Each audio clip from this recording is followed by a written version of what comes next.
другото барање што го имавме, кај што имавме еден таков предлог, кај што професионалните војници баравме после 45-та година да преминат во агенција, државна агенција за обезбедување, кај што ќе обезбедуваат витални објекти од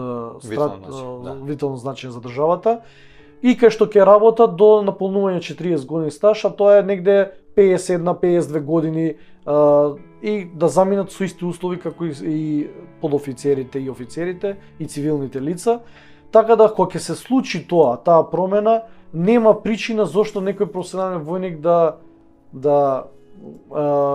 тргне по тој пат на подмитување, на ова, за да успее во нешто да стане подофицер или за некој подобро работно место. Така, ако смеам да сублимирам, значи тоа не се случило еднашка, него од кога сте вие, од кога паметите, од кога сте вие таму од 2001-2002, па до ден денешен армијата функционира на тој начин. Па